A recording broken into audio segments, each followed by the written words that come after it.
لقد خلقناكم ثم صورناكم ثم قلنا للملائكة اسجدوا لآدم فاسجدوا إلا إبليس لما يكون من الساجدين. Thank you very much. By the way, you have a nice voice. I'd like to hear you sometime if we have a party. My friend, here it says ثم قلنا للملائكة We said to the angels. He did not say that to all. He said to the angels only. So how you say to me, read that verse because he ordered Iblis? He did not order Iblis. ثم قلنا للملائكة. So we say to the angels, bow down to Adam, and they did bow down, except Iblis. He did not. But this is a mistake here. If he is Iblis, is not one of the angels, how you expect him to bow down? That is the most silly statement ever. If I say all cats get out, then I cannot be upset from the dog for staying home. I said cats. Cats and dogs are not even the same. So the Quran confirmed that genies are made from fire, angels are made from light. They are two different creatures.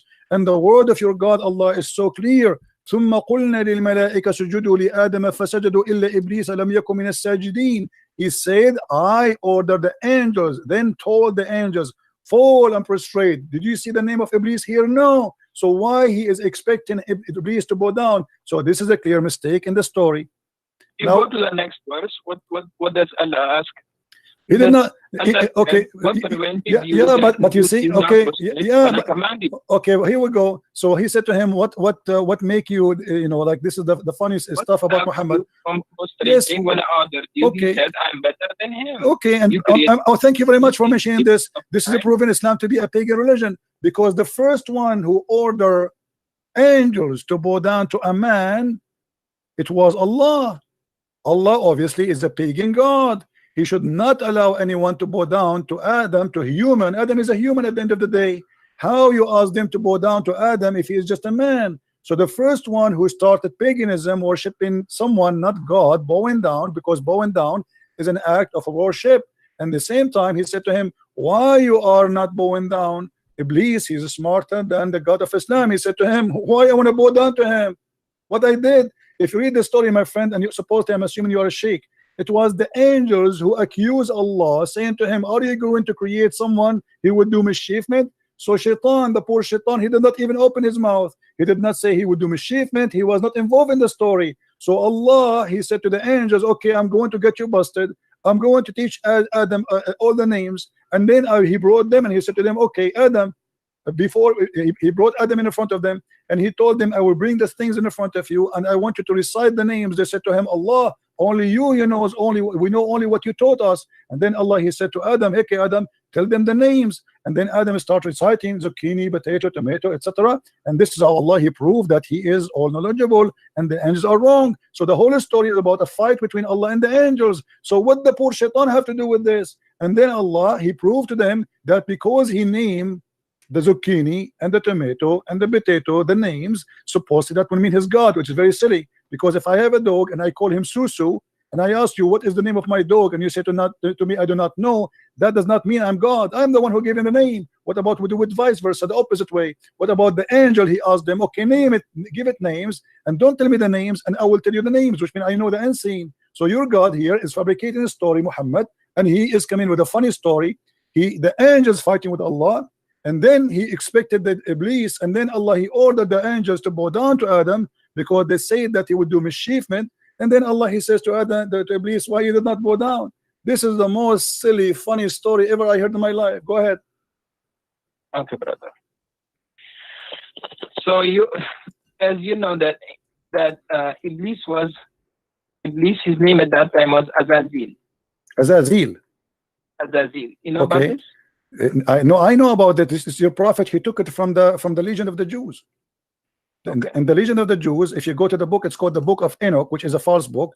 You will see that there's 21 angels. One of them is Azazel, and Muhammad is copying from the Jews. No problem. Go ahead. Okay. And by the way, where do you get this name from? Where it says that his name at that time, it was Azazel. Where do you get this name from? Brother, first I have to clarify your misunderstanding. Why? Okay. Listen first. You are saying first, if God created you, okay, God created you and God gives you an order to do this. Would you do it or not? If God created me and ordered me to do that, to do something. well, depend. Like If I'm a told you to go and pick up that stone or pick up that tree, take out that tree, big that tree. Would you do it or not? Depend, because if I'm a believer, I will do it. If not, I will not.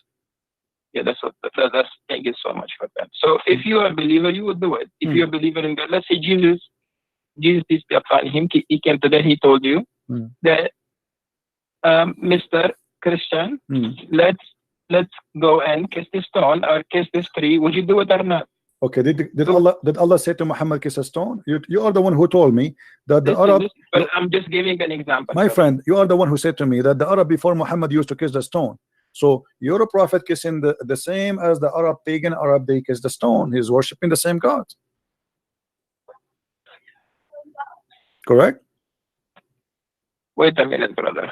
So you for something my example was to you was that if Jesus comes today and tells you to prostrate to this tree, would you prostrate or not? If Jesus, he told me to a tree? He told a tree. No, I will leave Christianity. This is an example. I'm telling you, if he said that to me, worship a tree, to bow down to a tree, I will leave Christianity. So why would you leave Christianity if you believe? Because he cannot be God. He cannot be God then, because he is asking me to bow down to idols. This is not cannot be from God. He's trying to check you if you're obeying him or not. No, my friend, God will not test me by giving me order to do sin. This is false argument. So you are saying to me that your God Allah, he wanted to prove that he is God. He ordered you to kiss a stone. That means he's a shaitan. You know, isn't it you? Is it, you know, it's like, okay, isn't it you? My topics to you is something. I'm staying somewhere else. You're going somewhere else. I'm telling you that if Jesus came today and tell you to prostrate to a tree, try to check if you are obeying him or not. No, you said I will not obey him, because that means he is the Dajjal. He is the false Messiah. He is maybe Muhammad. There's no way Jesus will order me to. I have another question from you. Go, give me that. Try something better. A man comes down to you. In one hand he has Jannah. In the second hand he has fire. And this guy he can kill and he will bring the person back to life. This guy can make a person poor and rich. And this guy claims to be Jesus. Would you believe it? No. Because the Lord, he said to me, it is the spirit. I have to examine it. So if he teach me false teaching, we don't only go only because the Messiah, he said that there is false prophet and false teachers will come after me. And even he says, not everyone says to me, God will enter the kingdom of my Father, but the one who do is well. And then they said to him, well, isn't it us? We did cast demon and we did miracle in your name. So people, they will come and they make miracles, but they can be false using the name of God. So my friend, that is not the proof that this is Jesus. The proof is his ethic, his teaching. Examine the spirit. The spirit of God is holy. Your God cannot be holy. And you are the one who just a second ago you said to me that the black stone was sent from heaven. What kind of God you will teach that there's a stone sent from heaven and that make it holy? By the way, you are wrong about that, because according to your Islamic books, the black stone became black. It's only because of sin. According to Islamic books, the black stone became black because women, they used to touch their vagina with their blood when they have period, and they place their hand inside the stone, and that is the sin. How it make it, you know, because women at that time, they believe if she is not getting pregnant, obviously Allah Baal is upset and he is not making her pregnant. So what she do, she go around the stones, around the Kaaba naked. Men and women, they go naked. And you know that the Arab before Muhammad, even in the time of Muhammad, used to go naked around the Kaaba. And then the woman, she placed her hand in her vagina and she put it in the wall, in the black stone. You are explaining the Arab before. Yes, but this is what Muhammad, he got it from the Arab. You said to me that Allah, he said that this is a black stone from heaven, but you know, you are trying to ignore what you Muslims say. This is not even the Arab what they say. This is what the Muslims believe. Let me show you, my friend. Here we go. This is Tafsir al-Hawi. You can see the screen, right? Okay. Oh, yeah. Okay. Tafsir al-Hawi. It says that this is your Imam saying وجاء جبريل بالحجر الأسود من السماء, and Gabriel, he brought the black stone from the sky. And it says that Abu Qubais, there's a mount next to Mecca. I don't know if you've been there before. Next to it, a small mount, it's called Abu Qubais. The Muslim believe that Abu Qubais hold the black stone inside his belly during the flood of Noah, to save it from being drifted by the flood, because the flood of Noah covered all the earth, including the Kaaba. And then when the flood is over, فَانْشَقَّ عَنْهُ, so the black stone came over, and then it was hiding during the flood of Noah, and it was a white pearl from heaven. فَلَمَّا لَمَسَتْهُ الْحَيْضُ فِي الْجَاهِلِيَّةِ اسْوَدَ, and when the blood of the women from period touched it during the pre-Islamic of ignorance, it became a black. Am I lying, my friend, or this is your books? Okay, brother. If you know the history before Islam came, the people, what they do to it, that's before Islam. You get it? Doesn't matter. Doesn't matter. This is a stone inherited from the pagan, and Muhammad adopted the same as he did with As-Safa and Al-Marwa. Isn't it? As-Safa and Al-Marwa, it was a practice of the pagan before Islam, and then the Muslims, they refused to practice, and then Muhammad, he said to them, don't you know that Allah, he just gave me a verse saying that As-Safa and Al-Marwa is from the ritual of Allah? How in the world the Safa and Marwa is from the ritual of Allah? From Allah, because if you know the mother of Ismail, when she put her baby on the floor and she was looking for water, and because the baby was crying and she had no food, no milk in her chest, so she would go to one mount and look for water, and then walk to the other mount and look for water, to see if any caravan is coming. Okay, my friend, is that to make it holy? I mean, this is the most silly answer ever I can hear, with my respect to you. So if a woman, her name is Hajar, she go between two mountains, that make it, we will make it from the ritual of Allah. Question, listen, brother. Your problem over here is that your belief in God is not strong. Your belief is mostly psychologically. Your questioning is mostly scientific. You want to try to prove everything logically, scientifically. Where with God, everything is not proven scientifically. My friend, I am proving to you from your Islamic books, what you said to me about As-Safa and Marwa is false.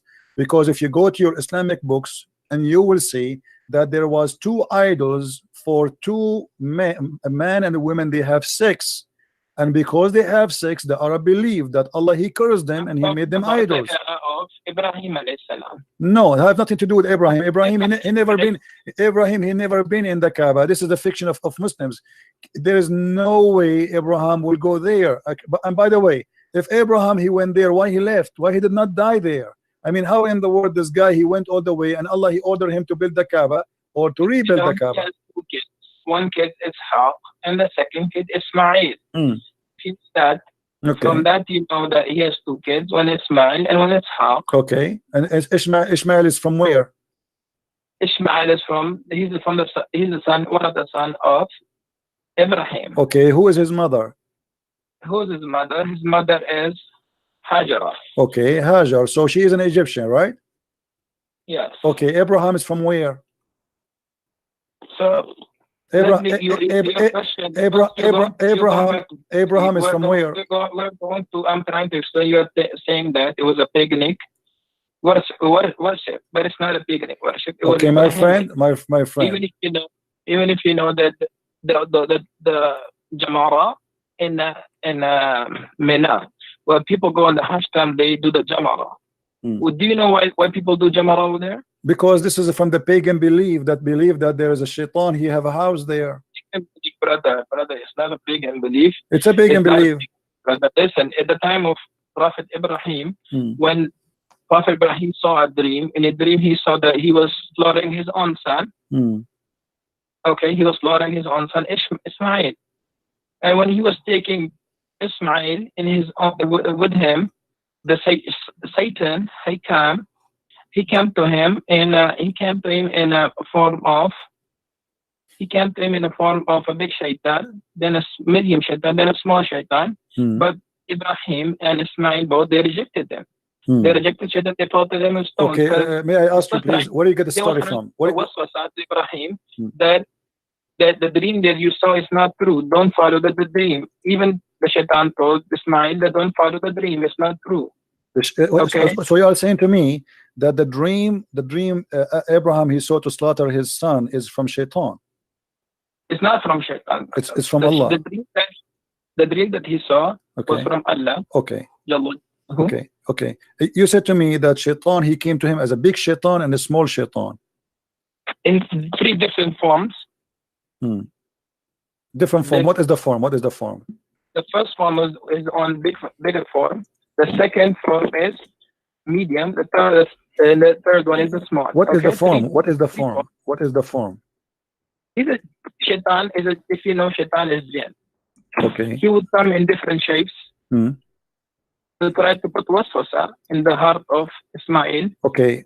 So Shaitan he come in different form. Not follow the dream, not follow the. Okay. Okay. True. Is it true? Is it true that Shaitan he come to Prophet Abraham and he was trying to burn him by coming as a lizard? So, brother, let me tell you. You are going back to the stories of Ibrahim alayhi salam. You are mention that to me because I'm trying to show you. I'm trying to show you that Islam is nothing but fictions. How in the world you want me to believe that Shaitan he became a lizard and then he started blowing wind at Abraham and the purpose is to burn him alive? How in the world you want me to believe that your God is saying something really real and yet a little lizard salamander he is burning Abraham by blowing wind at him? Listen. So if you know that Shaitan from day one is the enemy of all human beings. But a Shaitan is a salamander. I'm not saying it's salamander. Well, your prophet he said so. But your prophet he said so. Your prophet he said so. Are you against what your prophet said? You know what I'm saying. Listen to me first, then we'll go what our prophet peace be upon him said. What I'm saying is the Shaitan from day one, he's our enemy. You know, you agree with that? Yes or no? I believe what? Say again? Do you believe that Shaitan, devil, he is from day one our enemy of all human beings? Yes, he is the enemy. No, I believe Allah is the real enemy because the Quran says that the one who Allah he deceived, no one can guide. So Shaitan is not a problem. If Shaitan misguide me, I can be guided by someone.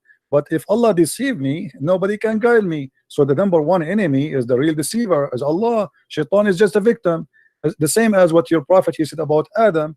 Adam he commits sin. Why? Because Allah he wrote in his destiny that you will commit sin. So Shaitan is just an employee for Allah. He do what Allah told him to make people commit sin. So why you are blaming Shaitan when the fact not made him an employee? If you know, if you go back to the ayat. Okay. When Allah asked him, why didn't you prostrate to when Allah asked Iblis, why didn't you prostrate to Adam? What did he say? He said that okay, here we go. Here we go. Okay, you just proved to me my point because Allah is ordering the angels to bow down, and this is shirk.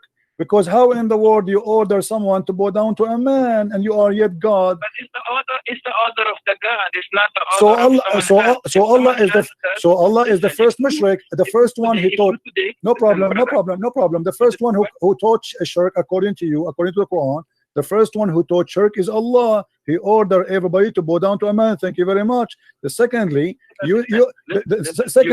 my friend, let me answer you. Secondly, you said Shaitan, he said to him, why I'm going to bow down for him? And he's right. I mean, why? Shaitan, he commit no sin. He did not do anything wrong. And yet Allah went on to bow. He is not even part of the conversation. It was the angels arguing with Allah. So why he get angry from Shaitan? Number three, Shaitan is saying to him, you created him from mud. I created me from fire. And now you are saying to me that Allah will send Shaitan to fire to burn in hell. That's crazy. He's made from fire. And number four, your prophet, he said in the hadith that Adam and Moses, they have an argument. And Moses says to Adam, oh Adam, you are our father. You deprived us and caused us to come out of paradise. Adam said to him, you are Moses. Allah chose you for his speech and wrote the Torah for you with his hand. Do you blame me for doing deed which Allah had decreed that I should do 40 years before my creation? And then your prophet he says, so Adam he refuted Moses. Adam he refuted Moses 3 times as usual. So as you see here, Adam is saying to Moses, can you blame me for the sin which Allah He wrote for me, and I have to do, I should do, I have no choice. So why we are playing the devil? The devil is a poor guy, and Adam is a poor guy. The real one we can blame here in this case is your God Allah. He is the one who wrote the scenario. Okay, Adam, I will make you, I will force you, I will force you to commit sin. So Adam have no choice. He forced Shaitan to commit sin. He ordered Shaitan to be the enemy of man and to commit sin, and he ordered Adam to obey Shaitan. And now we have a sinner, his name is Adam. So in debate here you see in front of you, and this is Sahih Hadith, where your prophet agree that Adam was right and Moses was wrong. So how you can say to me who is the biggest enemy to mankind? I say it is Allah, because if I am Adam, I will be now crying for the unjust. Allah, He made me do sin, and yet He punished me and He kicked me out of heaven, but it was Him who forced me. Brother, so your question back, go back to the Shaitan didn't made the sajda prostration. Okay, go back there. Just wait a minute. What do you want to answer about this one? You don't want to answer about Allah? He is ordering about your prophet explaining that Shaitan and Adam are victims of Allah crime. Okay, brother. So I was trying to tell you that we should go back. So let's say today, President Trump, being that, because I live in America today, he made the shutdown today. Okay, he made the shutdown for more than, now it's the second month that he did. Okay, can anyone stop him to? Can anyone tell him to open the government if he doesn't want to? So you are saying to me, your God. Can anyone just listen first? Okay, I'm going to answer you. You said to me, can anyone? Then we'll go back to the world. So you are saying to me that your God is evil, the same as a Trump. He decided evil is Trump now, and he decided to shut down. So what is comparing to? I mean, can you? Who cares if I can or not? If he is so evil, he is so powerful, does not change the fact that he is evil. So you are saying to me, we have an evil God who make us commit sin, and we have no choice but to obey his sin. You are keep on interrupting what I'm saying. No, I am not. You're not letting me talk. I am not, my friend. I'm just having a conversation with you. We're having tea and coffee together. Take your coffee. You are the one who mentioned to me Trump, and you are saying to me, can you stop him? So you are saying to me, we can't stop Allah. So Allah is very evil, very powerful, but we cannot do anything about it. What we can do, but yet that will not change the fact that this is not just and this is not fair. So first, what you gotta do is, first, brother, I recommend you first learn what God is. In Islam or in Christianity? Christianity. First, learn that. Christianity. First of all, our God. If Jesus tell you, right? Jesus tell you, do this. Would you do that? Like I told you, prostrate. I told you. Just to see if you're obedient or not. I told you many times. If you told me, if you order me to do wrong, I will do. I will not do wrong. If you told me to do wrong, that's mean. That's mean. My friend. No. This is not a punishment. This is not a punishment. Why he's punishing Adam? Adam, he is forced to commit sin, as you see. This is not a punishment. Why in the world you force me to do sin, and then you punish me for committing sin, and then you kick me out of heaven for saying to me you all commit sin? That is the most crazy argument. The one who should be kicked out of heaven is Allah. Are you an atheist? My friend, I am a Christian. I am a believer more than you. You believe in a black stone. I believe in the true God. I don't believe in kissing stones. I condemn. Wrong conception of Islam. My friend, you are the one who have no answer, as you see. How in the world Allah He judged Adam for committing sin when Adam his sin is written 40 years before his creation? How we can say to Adam you are a sinner if Allah is the one who decided his sin and He made him commit sin? Where is justice? Where is God? God is about justice. Can you change it? No. Oh, so you are saying to me Allah is evil, we cannot change him? Thank you very much. I'm not saying Allah is evil. You just say that. He's a God. He can do anything to you. He can make you he can make you a cow, he can make you a donkey, he can make you anything. No problem, but that proves that Allah is evil. Doesn't matter. You are saying to me we cannot change it. He's evil. He's a God. He whatever he wants he could do. So if he wants to make you believe, he will make you believe. He doesn't want to make you believe, he will not make you believe. My friend. You get it, my friend. Can I have your you are a sheikh in which mosque? And maybe if I stop in New York one day, I can pay you a visit if you don't mind. Okay, brother. So come to Astoria. Astoria. Can you give me the full name and the address in Skype? On my you are a nice person, I have to admit. You know, And I apologize if I am really too much tough on you, but I have to say the truth, and the truth have to be as it is. But as you see, my friend, your explanation to God that because he is so powerful, so he can make us commit sin and then he will punish us for doing sin which he made us do, that is not God. God is about justice. Isn't it you Muslims, you call your God Al-Adil? Al-Adil means the just. How he can be called such a name after this? To call somebody Adil, you have to be just. Brother, listen to me, brother. If you really look into it, that what is God first, right? God is someone who created you, right? Yes. Who created us from dust. If God created him from dust, and he now ordered you to do this and do that, would you follow it or not? You said no, you would not follow it. I told you. You see, yeah, God, he gave us. But for me, brother, for me on my side, whatever God tells me, whatever he says, I will follow it. But you know what God never told us to kill innocent people, never, brother. It is a wrong concept about Islam. You know about this. That God never told us to kill innocent people. God never told us to go and kill. Are you sure? People, anyone? No, never. God never told Muslims to kill innocent people. Really? God never told anyone. Because my student, he told me that you come on the show live and you tell people that Islam is an evil religion. Islam teaches evilness, but Islam never does that. But okay, my friend, let me ask you: when your prophet he attacked Bani al-Mustaliq, did they commit anything against him? Bani al-Mustaliq never fought him. He attacked them, he killed the men, he took the women, and he raped them. So what do you mean he did not command? Isn't it your prophet? He said in chapter 9 verse 29, go and kill the Christians and the Jews unless they pay you the jizya. Your God, he is teaching gang mentality. If we pay you jizya, we pay you money, we can live. And we can even stay kuffar as long we pay. If we don't pay, we die. So how you say to me Allah never ordered to kill innocent? Isn't it your prophet? He said, I've been ordered to kill all mankind, not to fight only. In Arabic it says uqatil, and you speak Arabic. So I've been ordered to kill all mankind until they say there's no God but Allah. So how you say to me that Islam never ordered to kill anyone is not unless he is guilty? In Islam, if you are not a Muslim, you are guilty. The second you say you refuse Allah, you are guilty by being a kafir, and that is enough to kill you. And your prophet confirmed that, and this is Sahih Hadith, and this can be sponsored in the Quran. So my friend, my name is a Christian Prince, and nobody can play games with me. And you can tell, if you know 10% about Islam, humbly I say, I know 1,000 times more than you about Islam.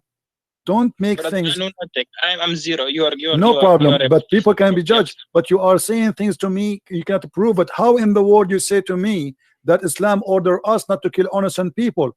It is Islam saying kill innocent people.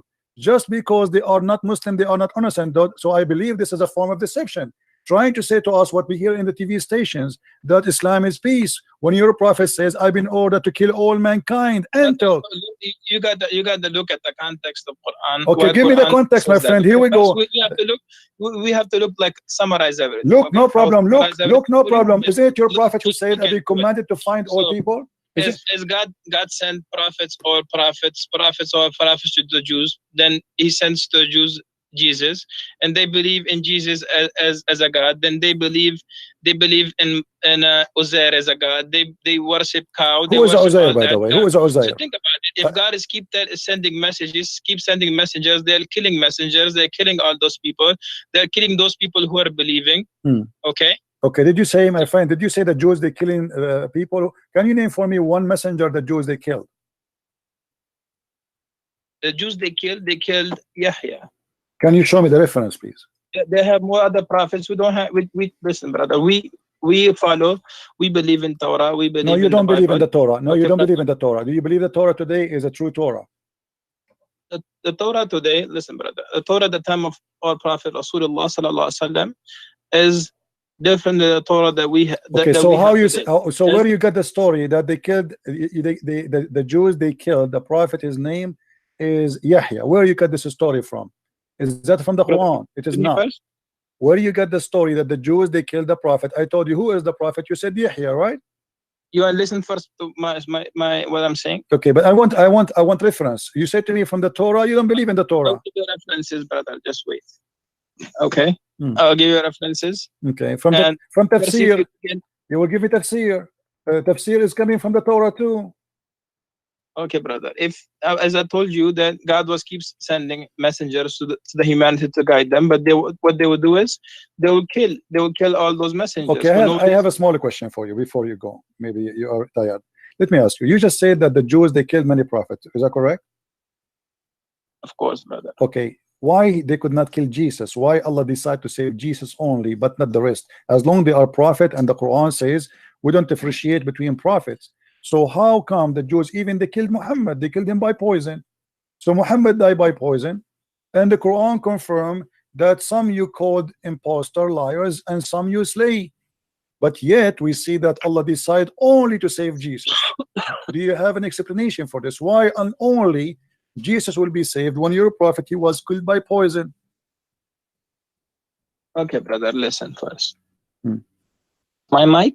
Yes, go ahead. Okay, brother. Okay, brother, if you really look into this, right? If you look that at the time when they were about to kill Jesus, right? And according to the beliefs of Christian, if someone dies on the cross, what is he?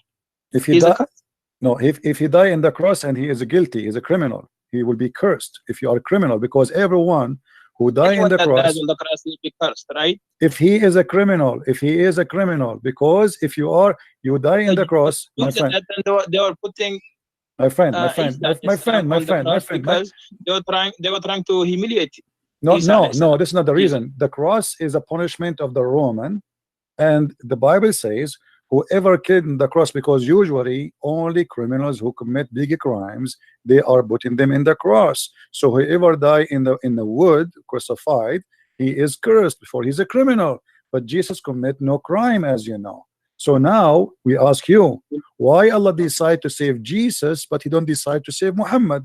As you see in Sahih al-Bukhari, your prophet, he said that he died by poison which he ate in Khaybar, and he said that the poison I ate is cutting my aorta, and then right away after that he died, and he keep repeating that many times.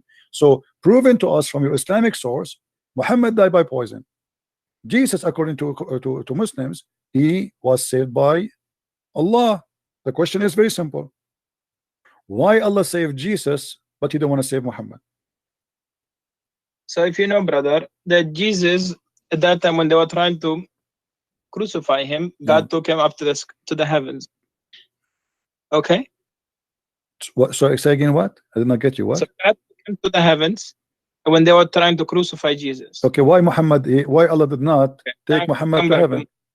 If you really know Bible, even if you go to your priests, right, they will tell you that there was a prophet, that God will tell each prophet that there's a prophet coming, my last prophet. Even if he comes in your time, you have to believe in him and you have to follow his teachings. And what does this have to do with my question? Agree? Why Allah did not save Muhammad? Agree? That Allah told every prophet that I will send a prophet, that will be my last prophet. If he comes in your time, you have to follow him. What last whatever prophet? Who was the last prophet? As I'm saying to you, that even in Bible, is even in Torah, okay, that God told that there will be a messenger, the servant of Allah will come to you. The Bible says that. The seals of the prophethood. I don't know. I just learned this from you. I never even saw the word Allah in the Bible. What are you talking about? And how Muhammad can be the messenger of God, yet the Quran says, look like my friend, you do not know your religion. Isn't it the Quran says we never send a messenger unless he speak the language of the people? So in order for Muhammad to be a messenger to the Jews, he have to speak the language of the Jews, and he have to be one of them. And this will be a contradiction for the Quran. Look like you Muslims, you don't respect the Quran and you make fun of Allah's words. In chapter 14, verse number 4 says, we send not a messenger except to teach in the language of his own people. So in order for Muhammad to be a messenger for the Jews and for the Christians from different ethnic group, he have to be from the people, speaking the tongue of the people. So how you explain that to me? So you are contradicting yourself, contradicting your religion, and you are showing no respect to the book of Allah. Brother, I show all my respect to the book of Allah, brother. So why you are saying that to me? How Muhammad can be a messenger if the Quran is saying we never sent? We never sent, no exception. He never sent. That means that at the time of Musa alayhi salam. No, my friend, this is not in the time of Musa. This verse came in the time of Muhammad. okay, they come in the time of Muhammad, but God is talking about that we sent messengers to the people in their own language. Oh, correct. So Muhammad, he was sent, but we never Muhammad sent. was sent to the Arabian people. Over there were Jewish people and there were Christian people over there too. But no, but they are not from the people. They are not Arab. The Jewish, they are refugee. So we never send. So what the Quran confirm in here, and even the Quran says we send you to we send the Quran in Arabic, so you can warn the people of the town of Mecca and what is around it. Correct. So the Quran confirm that this is only for the people in Mecca and around it only, and those who speak the language. So how Muhammad can be a messenger mentioned in the Bible, that is different story, which is fabricated by the Muslims because they are looking for any proof that Muhammad is a prophet. But as you see, Muhammad cannot be a prophet of God for a very simple reason. You should not kiss stones, you should not go around the stones, you should not believe in the holy stones, and you should not be a pagan. And Muhammad, everything he taught you about the Safa al-Marwa. Safa al-Marwa is nothing but a man and a woman, they have sex together, as you see in the screen. And the pagan, they believe that Allah, he struck them and he made them two idols. And this is the book of Asbab al-Nuzul, the same book we read it from before. You're a scholar, so your scholar is teaching that there is two idols, they were there and they were worshipped by the Arab pagan. And this is why the Muslim, after they joined Islam, they thought Muhammad will change this. This is why it says we refuse to perform as-Safa al-Marwa. And then Muhammad, because al-Ansar, they like to do as-Safa al-Marwa, so Muhammad, to make them happy, he says that the Safa al-Marwa, they are from the shrine of Allah. Read with me carefully. Ibn Malik said we dislike going between as-Safa and al-Marwa because they were the shrine of Quraysh. They are pagan of the pre-Islamic period, and we abandon them in Islam. Now, do the pagan of Quraysh believe in Abraham and the story you told me? No, this is fiction. That's one thing, you brother. Okay. The people of every time, even if you look, go to the time of Musa alayhi salam. At that time, if you look, the people that are first following Musa alayhi salam when Musa alayhi salam was there. What Musa alayhi salam? Those are pagan Arab. They have nothing to do with Musa. Right. Come on, my friend. Brother, I'm telling you something. You have to listen now. Okay. they were following the teaching of Musa, but when Musa alayhi salam left, what did the Jews do? They made their own idol, a cow, and they started worshiping the cow. Okay. Okay, brother. So when the Prophet left, what they do? They worship the cow. So if you go back to that time now, Prophet Isa, when he came, he spoke even as a baby that I'm Abdullah. I'm the servant of Allah. I'm the servant of God. He said that, right? He said so that, when this is in at your that book, time, the people, because the Jews, they were accusing Maryam that she committed adultery, but she never committed adultery with anyone. But how the Jews will accuse Mary committed adultery if Mary, they were accusing Mary at that time because Mary was the daughter of Imran. She was. My friend, did you say that Mary is the daughter of Imran?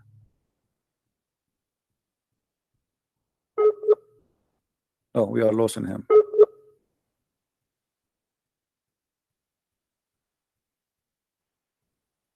Hello?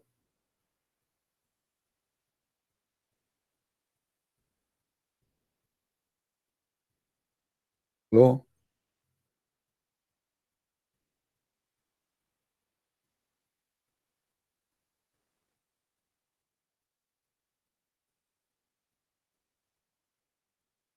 Yeah, look like we lost him.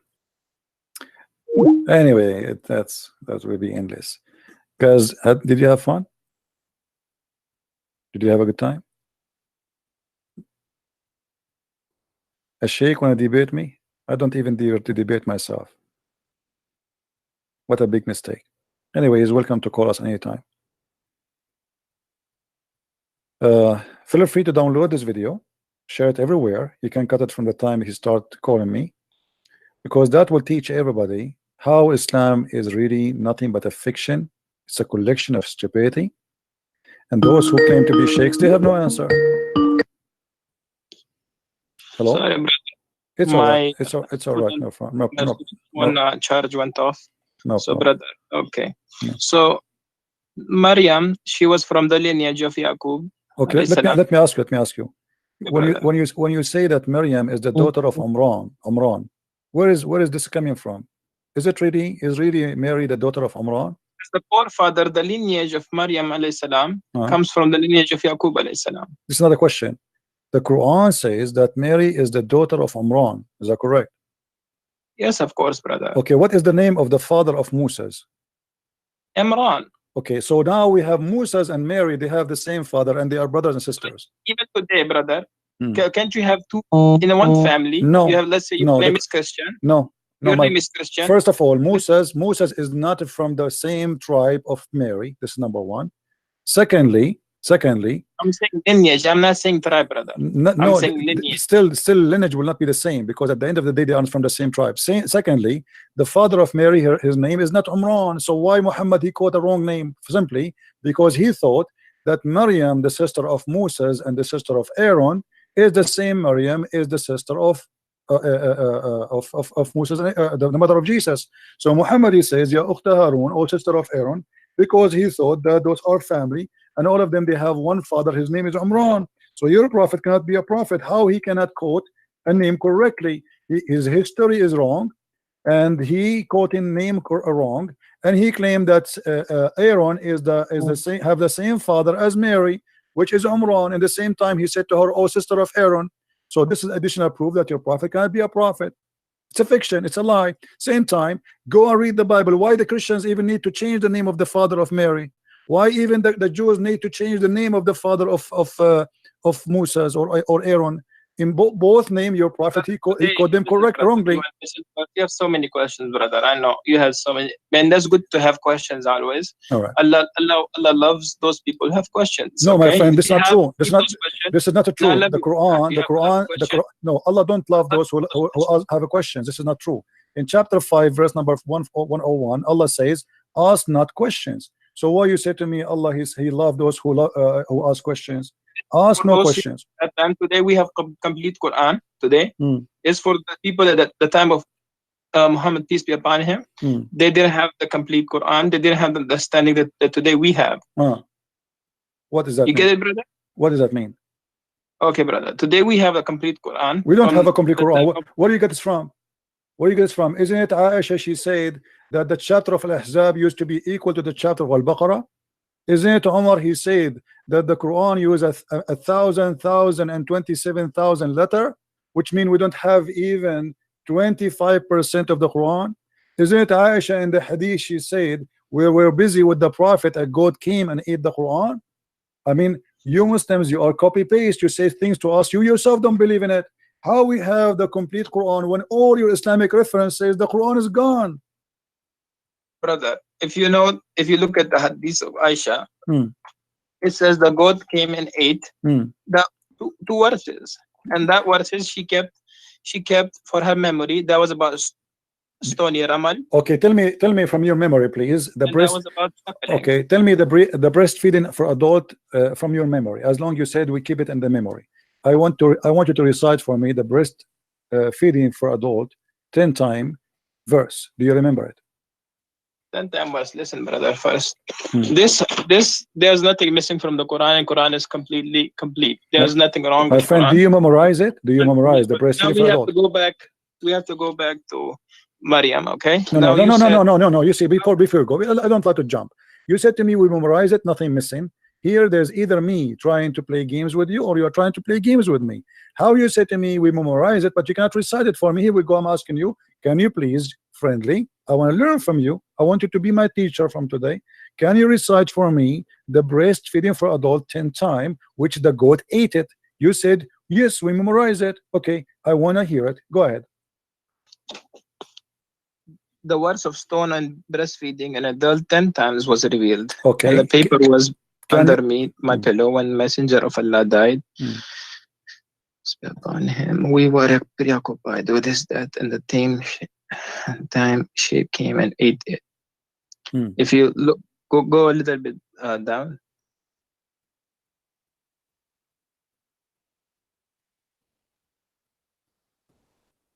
Okay. This is just a comment about the hadith. This is not, So anyway, so can you recite for me the breastfeed for adult verse, please? You said we memorize it. There's nothing is missing. There's no verses about that. That was something that she kept about for her memory. Okay. Really? What are you talking about? It says here the verses of stoning and the breastfeeding was revealed. What do you mean there was no such a thing? It says was revealed. Do you see the verse of stoning and breastfeeding was revealed? So what do you mean there's no such a thing? Okay, brother. You have so many questions, and we need, if you know, the Quran is not a book that we just take it and we just read it and we just throw it there. You This is know, another we have question, my respect friend. for This is another Quran. question. This is another question. Can you recite for me? Can you recite for me the breastfeeding for adult verses? Sorry, brother. Can you recite the verses for breastfeeding for adult 10 times? Adult 10 times. Can you recite the verse? There's no words for that. Okay, brother. Well, here it says that the verses was revealed. So are you accusing Aisha to be a liar, my friend? I'm not accusing Aisha, that she's a liar. So why you are saying there's no such a thing? Aisha, she said it's a verse and it was revealed, but yet you say there's no such a thing. So one of you is lying, either her or you. Okay, brother. I'll call you. What time you come live? Almost every day. Almost every day, my friend. Every day from what time to what time? You know, sometimes 3:30 New York time, sometime before. You know, you can subscribe to my channel and you will be able to follow me. Okay, brother. I'll tell my student to listen. To tell me. You are welcome, and I welcome you always. And I apologize again if I was harsh in some words with you. I don't mean to be harsh, but you have questions. I know you have questions about Islam, how it was revealed, why was Prophet Muhammad a prophet, why was Quran revealed, why was each verse revealed, why we have everything from the Bible and the Torah. You are saying this when you have so many why. So inshallah we'll answer all your whys. Yes, but nobody can answer them, as you see. Until now you did not answer anything. And the last one you are trying not to answer. Why you don't? My friend, before you go, I understand you are going. You are going. You said no, because so you don't know the concept of God first. My friend, before you go, just the last question I asked you, why you don't answer it? Why you are saying that Aisha, she said there is a breastfeeding revealed, and you are saying there's no such a thing? Why you don't? Why? Either you apologize from Aisha, not from me, because you are accusing Aisha that when she said the breastfeeding for adult 10 times was revealed. You know what revealed mean? It was inspiration. Either you apologize from Aisha or you say I don't agree with Aisha. Okay, brother, let me see the hadith again. I'll try to look into this hadith. Okay, brother. Okay. And we'll try to talk again and again. So you will not answer me now. You will not answer me. Okay, I got it. Okay, no problem. All right, my friend. Thank you very much for calling. I will answer you. It's not that I can't answer you, because whenever I speak, you say why. When I try to answer, you say why. Then I answer, they say why. It's like you keep interrupting. Like you I'm have not so interrupting. many Here we go. I will keep my mouth shut for the coming 30 minutes if you want. Do you like to answer or not? I will answer you, brother. But one day. But right now, it's time for Isha Salah. Oh, okay. All right. Okay. Well, okay, brother. Okay, and I have to go to the masjid and pray Isha. All right. Take care, my friend. And thank you for calling. Thank you so much. You're welcome.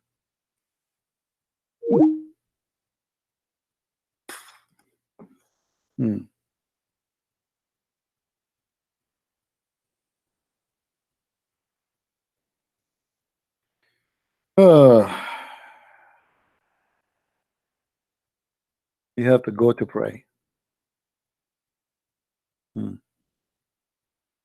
Did he say you have to pray for Aisha?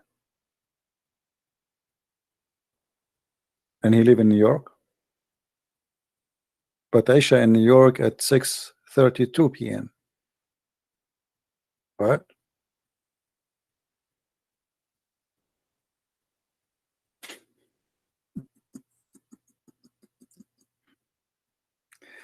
Oh boy. Okay. No problem. Things happen. Things happen. Christians.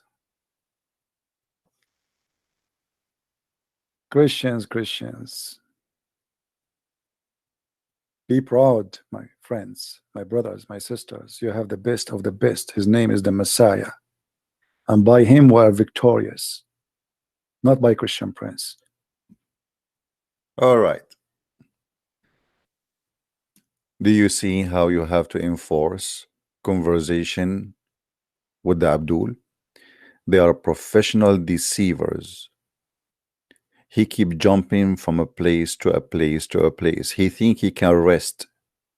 It's like somebody, he step in the barbecue and the fire is all over, and he think if he jump from here to there it's going to be less fire. It doesn't matter where you go. Bad boys, bad boys. What are you gonna do? What you gonna do when I come to you?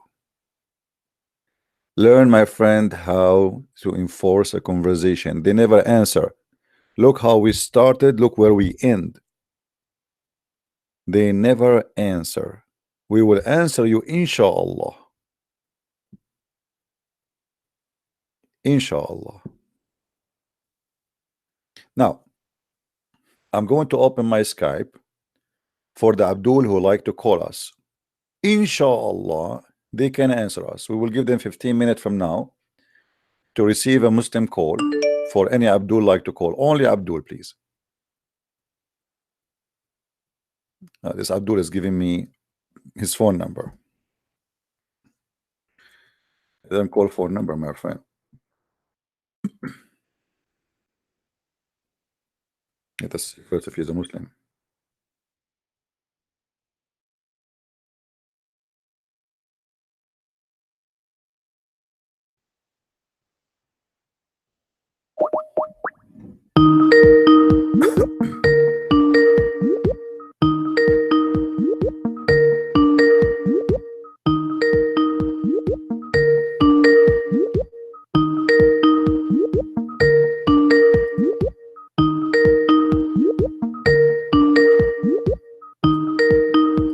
Okay, the Abdul is not answering. Call me. Call me, Abdul, if you feel like you want to call. The book of Enoch, the one I was talking about in the debate, it's a fabricated book. It's not the one in the Bible. So don't be misunderstood. That's why I mentioned the 21 angels. You can search right now in Google for the fabricated book of Enoch. All right, that is not what is in the Bible. So I was saying to him, this is why I mentioned that in the book of Enoch there is a 21 angel. Listen carefully. We are not mentioning the Bible, we are mentioning another book. It's called the book of Enoch, which is full of fictions. All right,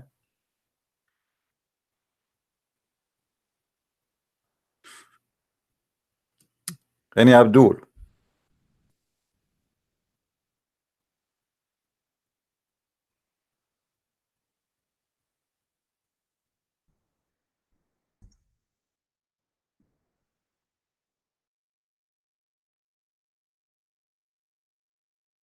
Anyone?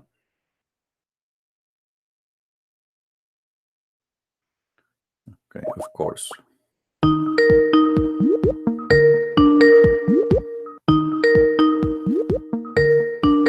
Answer, Abdul.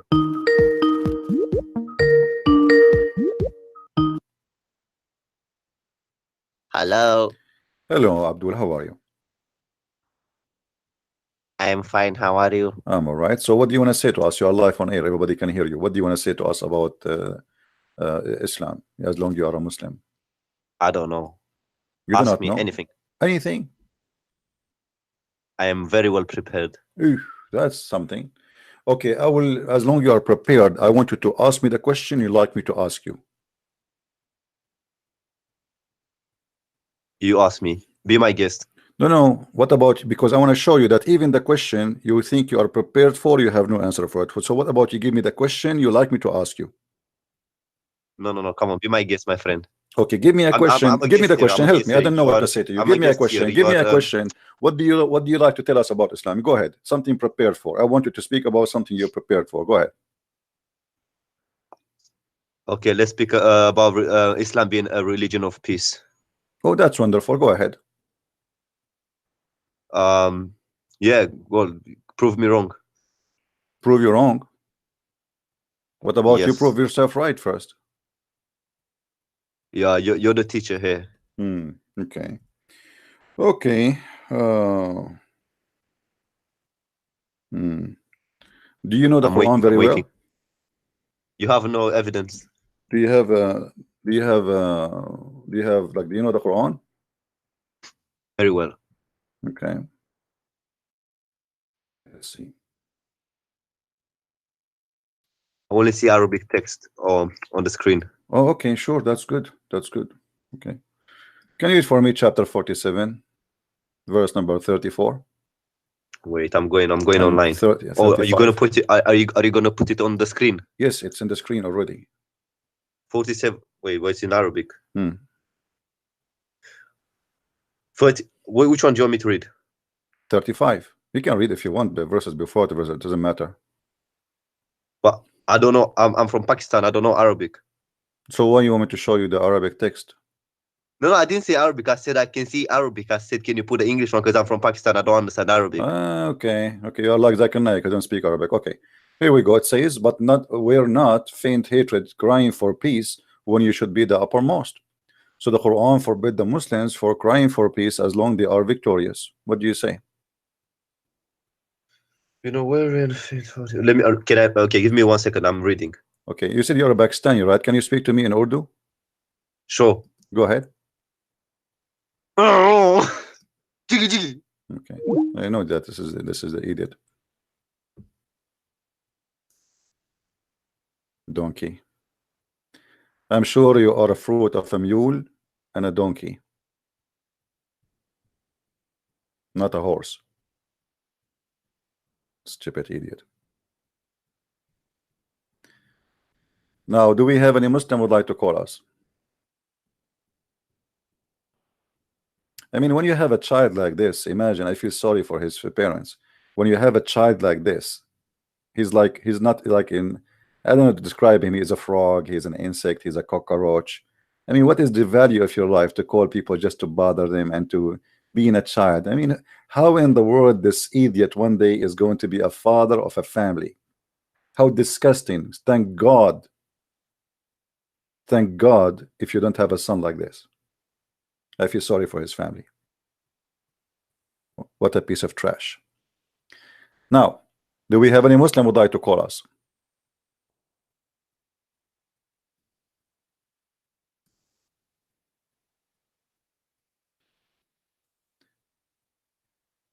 Cry not for peace when you are the uppermost.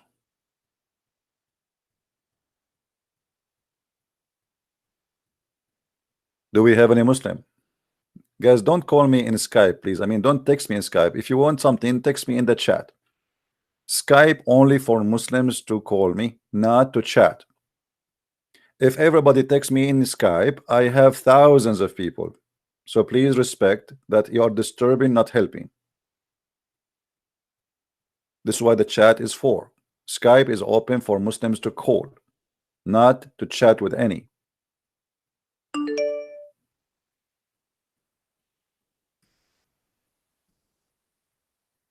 And don't call me if you are a Muslim. Somebody, his name interfaith something, don't call me. You have to be a Muslim. I am not really interested to receive phone calls from Christians saying to me, thank you. I want Muslims.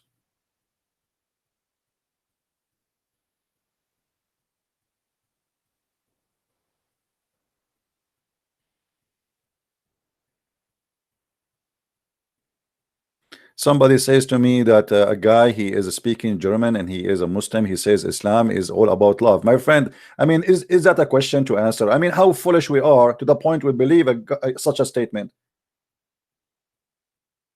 If a Muslim, he says Islam is about love, I mean, who is the donkey here? The one who said it or the one who believe it? Don't you see the news?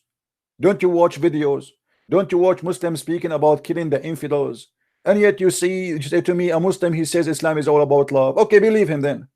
If all what happened in the world is not enough for you to prove that he is a liar, then you just go. I mean, what's wrong with the mind of a human being? So what if somebody says Islam is about love? I mean, who is the donkey here? He or the one who listen? Do you understand me? People, they can say whatever they want.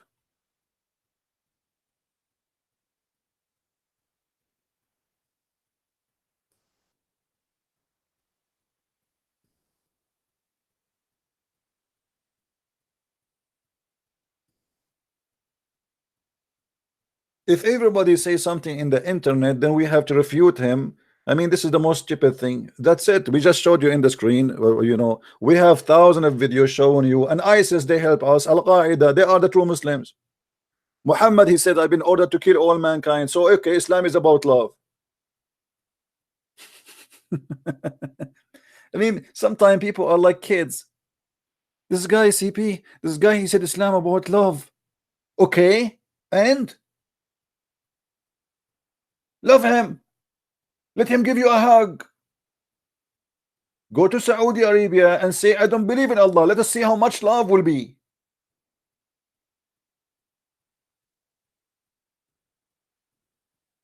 As long Islam is about love. Why somebody go to the embassy to get a paper for marriage, they chop him pieces? That's too much love. Why in Saudi Arabia, Emirat, Bahrain, Kuwait, Qatar, etc., they have an apostasy law and the punishment is death? Love, here we go. The guy, he don't love him. He don't want to be a Muslim. What love? The guy, he don't want to be like us. He want to be a gay. What we will do, we will throw him from the top of the... Okay, so either you say to me you are a liar, or you are saying to me I am stupid. Islam is all about love. Why if somebody, he says that I want to preach the gospel, we arrest him and we kill him? But Islam is about love. Why it's forbidden for somebody to celebrate the Christmas in Saudi Arabia, and if we do so, he will face death penalty? Islam is about love. What is missing to say to me that Santa Claus is a Muslim?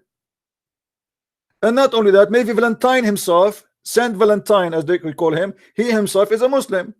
What love? They forbid even people celebrate. You know, go and search right now about Saint Valentine. Are we allowed, brother, to celebrate Saint Valentine, brother? For sure not. But Islam is about love. Okay, Islam is about love, but why we cannot celebrate love?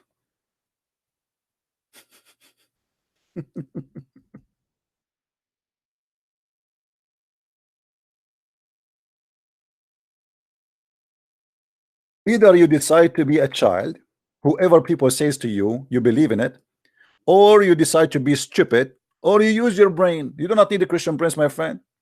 Look at those videos. The truth behind Valentine Day. Anas Abdullah Fattah. Valentine halal or haram? Nu'man Khan Ali. Da'wa man, Valentine Day is haram. The real meaning of Valentine Day, I mean, they made Valentine Day the day of the devil. All of this, Islam is about love. You see how much love is involved there?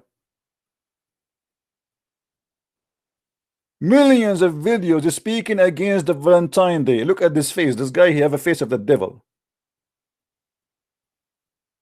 Maulana Tariq Jamal. But Islam is about love. But if you celebrate Valentine Day, we kill you.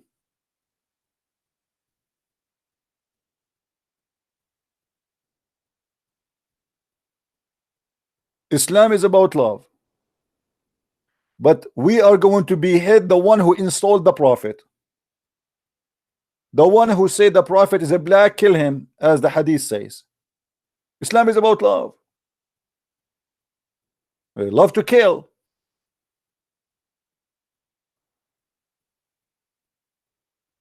All of this videos is against the Valentine Day. What happened? Valentine Day is a big threat to Islam because you should not be in love as a Muslim. You should be in a lust. You should be having sex around. You should hire mut'a. Mut'a is haram or halal. It is halal. Valentine is haram.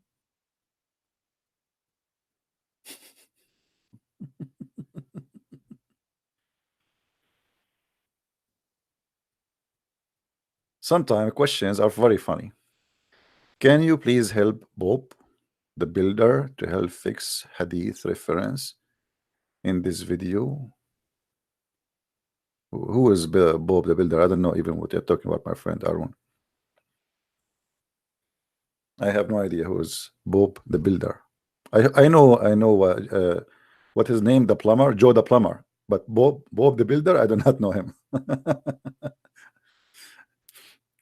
Anyway, so Muslims, they can say whatever they want. So either you are smart and you have a brain, or they can, you know, drive you as they wish. Okay, so now I watch a video from a Christian prince says Islam is about hate. Then I go and watch a Muslim from Maulana Jalaluddin, and Jalaluddin, he says Islam is about love. So which one I believe? Believe in your brain. Can he prove it? Call the guy who said to you Islam is about love. Tell him, brother, according to Islam, if somebody insult the Prophet, what is the penalty? And then let us see how much loving the answer will be. Do we have a brain or we don't?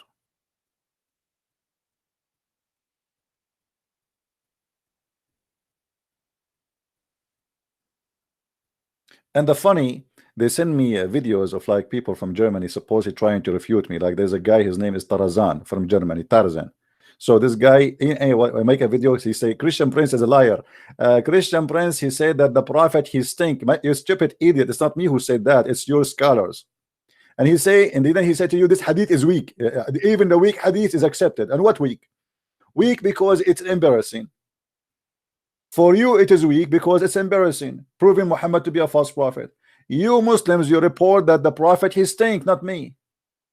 The book is not a Christian book, it's not a Jewish book, it's a Muslim book. It's written there that the Prophet is stink. Now you are fighting who? Fighting me or fighting the Muslims? For you today, it's a shameful to say the Prophet was a stinky person. He died and he stink. So the only solution, anything will make Muhammad look bad, we say it's weak. You are the Islam is weak religion. Muhammad is weak. Allah is weak. The same as this sheikh who called me today, and he have no answer. Inshallah, we will answer you.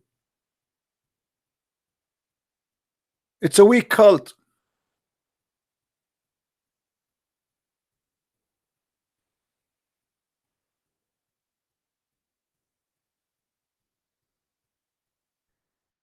This is why Muhammad, he needed, even he said he was the most weak person in sex.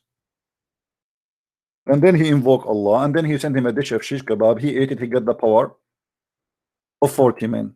Why? Because Muhammad was weak.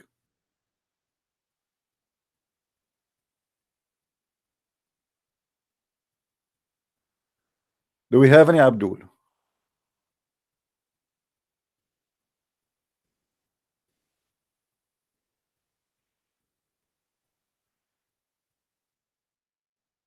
Hmm?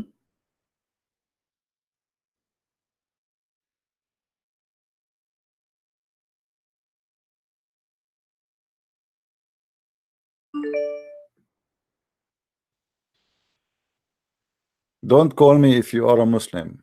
Look like people, they don't listen. I say only Muslim call me, and it doesn't matter what we say to them.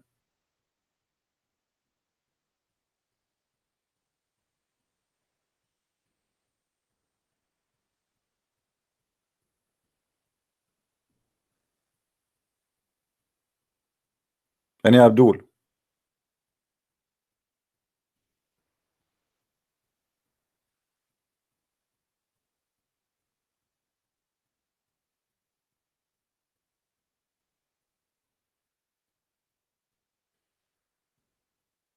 Anyone?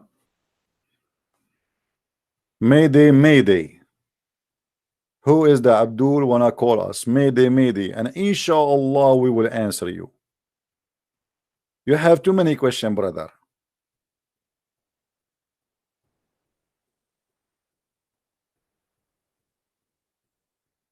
Hmm? Anyone?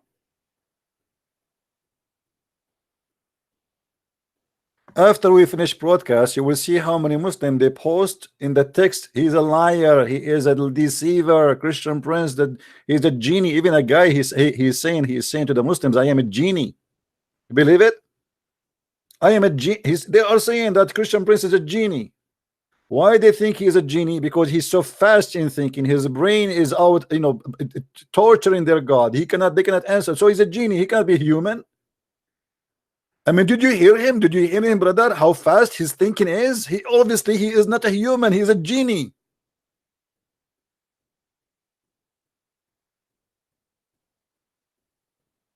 There is a guy from Indonesia. He posted to website supposed to refute me, and they are calling me names. I was enjoying really the post from Indonesia. Indonesian people are going crazy because of me, you know, because a lot of Indonesian live in Islam, a lot watching my videos.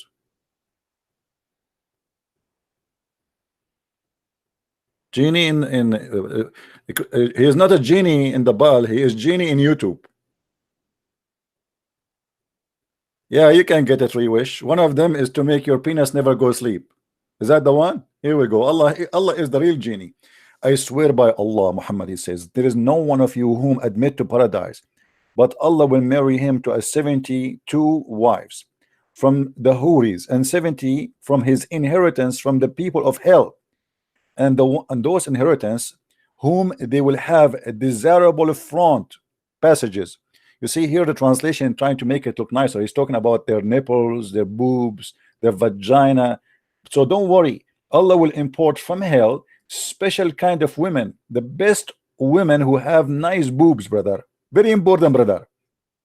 Imagine, brother, Allah he import for us from the hell very hoary women. That's why they're in hell supposedly, because they have a hot vagina. So Allah will take them from hell. They are in hell, and then Allah he will go there and you come, you come, and you come, and you come. So Allah he select those women who they are hookers, so good in sex, and they have nice boobs, mashallah, alhamdulillah, and then we ship them out to heaven, and their job is to make you happy. And you are telling me that this is a religion. And not only that, your male member will never go sleep. What do you want more? Imagine now you are sharpening your teeth to go to heaven to have sex, and then suddenly your male member go. Impossible, brother. Allah will never allow that. Are you crazy? Impossible. Allah he planned for everything perfectly, so he will guarantee you that your male member, the hadith trying to be like the translation, they're trying to be polite. The fact it says the word start with D. I'm not going to say it, you know, this is what it says. So your penis will never go flat. I mean, imagine you are in the highway and you find a lot of women, they are naked, and now, you know, hey penis, hello penis, hello, wake up, wake up, wake up, wake up. The woman is there, they are naked and they are very white, brother, but your penis is not working. So Allah he will never allow such a thing to happen. He will. And by the way, the Muslim, they will say to you, this is a weak hadith. By the way, weak hadith is accepted. Even the one they say it is weak, it is accepted. Daif. Shall I take you to Sheikh Hamza, who said, I quote him. So hadith which is weak, it did not flunk, it pass. It pass. The same as the professor don't throw a paper get D, it pass. So because they are ignorant, and actually Sheikh Hamza he says so the argument about weak hadith is a weak argument. I'm just using his own words. Anything you say to them, because they are ignorant, they are kids, they say to you it is a weak hadith. But weak hadith is accepted. It means it's fine. Weak hadith is not bad.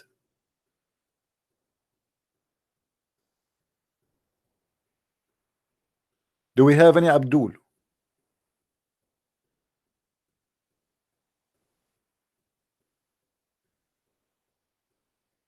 Anyone?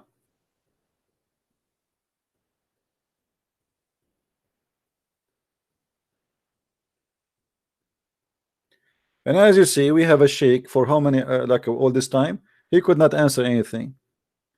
And when we show him a Sahih hadith, Aisha, she said, he denied. Did you notice what he did, this guy? He said there's no such a thing. It's called Arda'ul Kabir, to do breastfeeding for adult 10 times. But this is Sahih.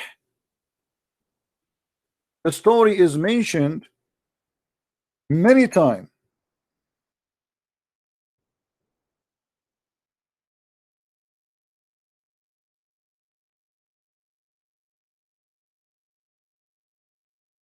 And there's many report that even Aisha, she did not let anyone to enter upon Muhammad, upon her, unless the Muslims, they have to suckle the breast of her sisters and her nieces, as you see.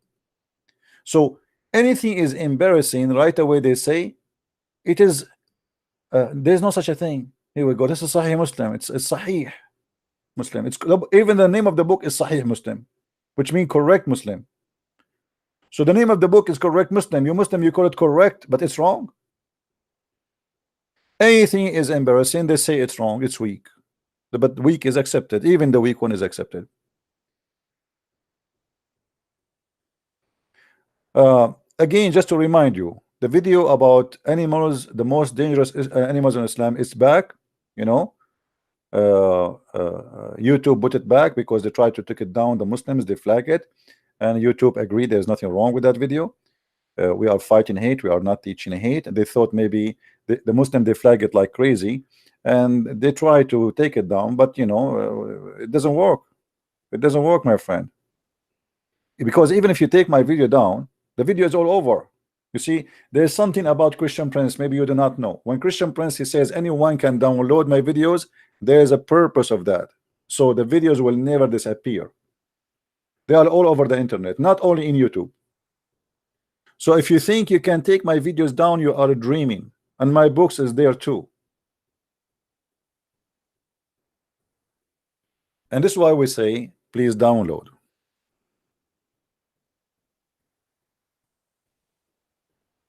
All right. Now, do we have any Muslim? Any Muslim? Any ustaz from Nigeria? Do we have any ustaz from Nigeria? I'm trying to read the text. Suggesting next video. Oh, you know what? I forgot. Shaitan made me forget. Didn't I promise the guy from Australia to make a video about the Shia? I did, right? Correct. I did promise him to do a video about the Shia. Okay, so the coming video, guys, remind me next time.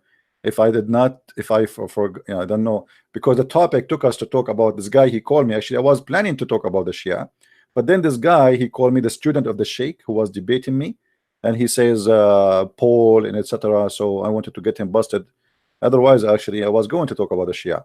So remind me next time we go on air to talk about the Shia. The next episode will be only about Shia and the madness of stupidity and the teaching of Shia. Like you have this guy, what his name? Imam Tawhidi. Imam Tawhidi, he make fun of the Muslim Sunni books, but his books is full of poo-poo. I mean, it's like backed up to the point if you open it, it's going to be all over. It's like boing, boing, boing. It's like, I mean, how the Shia, they laugh at the Sunni, and how the Sunni, they laugh at the Shia. I have no idea. It sounds like both of them, they think each one of them have the back of a camel, but they do not really see what is in their back. You know? So, and remember, when we speak about the Shia, you will not believe what you will hear. Crazy, crazy stuff. You will lose your mind, brother. Now, I'm not going to stay longer here. I encourage all the Muslims to bring their sheikh to debate me. Today we heard how they cannot, and the sheikh, he promised me he will answer me, and we are waiting for him to answer and to call back. Maybe maybe now he is preparing himself and sharpening his teeth and taking some school class. This guy, he have a student. Imagine, he have a student. You're right. And he said to me, you need to sit down face to face with the scholar. And I said, aren't you the scholar? Face to face. I love it when the Muslim they say to me face to face. Never say to me ass to ass. I mean, what face to face mean? Aren't we talking? What face to face will do? What does that mean? Face to face. Show us your face. Be a man, show us your face.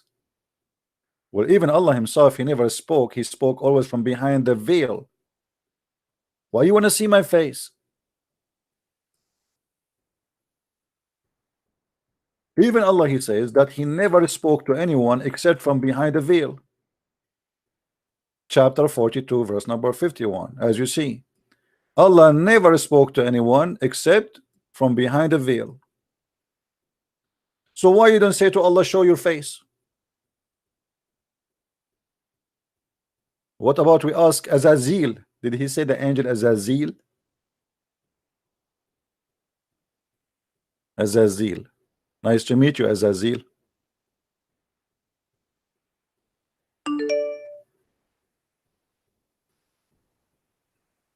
Don't call me unless you are a Muslim.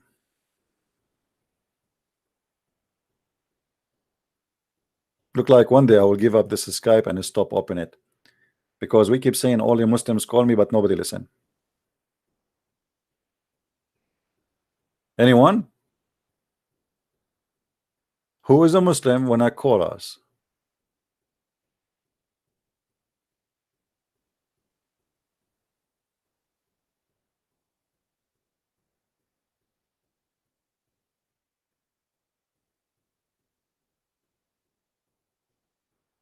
All right. Well, anyway, I want to say thank you guys for being here. Maybe today we have enough, and next time we go on air, if we go to tomorrow, let us hope tomorrow maybe we can make it. Then we will speak about the Shia as we promised.